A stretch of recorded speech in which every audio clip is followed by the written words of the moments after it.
เจ้าองค์หลวงเพิ่นเสด็จขึ้นมาเพื่อให้ลูกหลานชาวพุทธได้สืบทอดพุทธศาสนาสืบต่อไปสบายดีพ่อแม่พี่น้องชาวลาวชาวไทย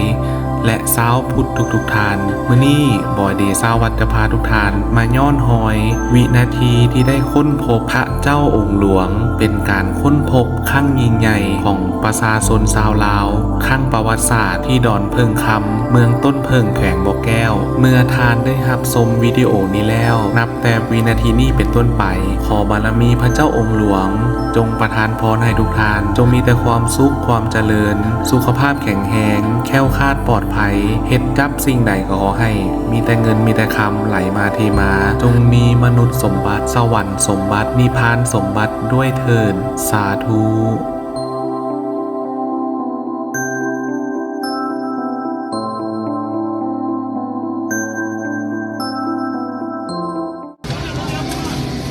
พบองค์ใหญ่องค์ที่สองอันนี้ก็องค์นี้ก็ขนาดใหญ่คือเป็นนิมิตหมายที่ดีเป็นนิมิตหมายที่ดีพบองค์ขนาดใหญ่สององค์ละนะองค์นี้มีความหนาถึง1 นิ้วถือว่าใหญ่พอสมควรองค์นี้มีความหนา1 นิ้วใหญ่พอสมควรหน้าตักน่าจะเกินเมตรขึ้นอันนี้ก็จำนวนองค์ใหญ่2 จุดติดต่อกัน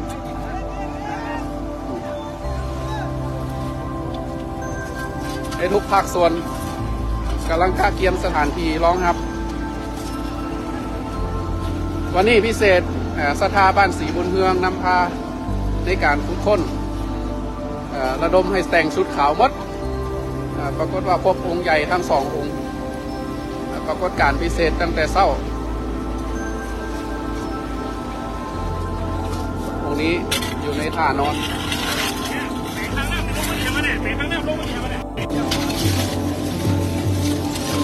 องค์พระประธานหน้าตักอยู่ที่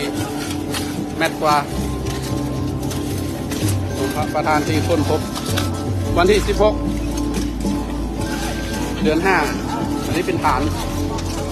ที่ดอนพึ่งคำเมืองต้นพึ่งพบตั้งแต่เวลา 10:20 นาทีแต่ว่าให้เห็นบรรยากาศในการขุดค้นในมื้อนี้พ่อแม่ประชาชนบ้านศรีบุญเฮืองการกระตั้งใหญ่พอสมควร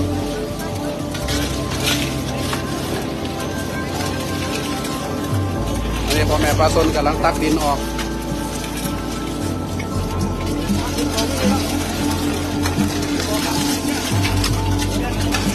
ค่อยๆเนอะค่อยๆ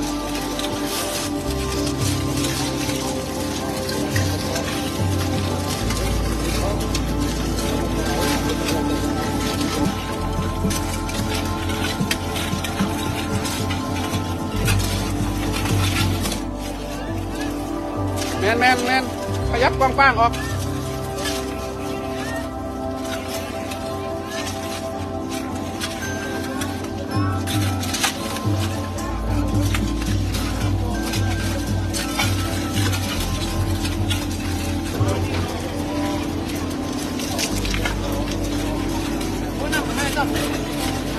เอาแต่ในข้างหนึ่งในชีวิตเขาข้างประวัติศาสตร์เอา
านพระเจ้าตนหลวงเพื่อปวงชนลาว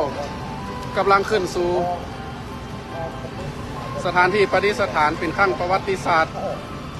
องค์พระองค์นี้ใหญ่สุดค้นพบที่ความลึก5 เมตร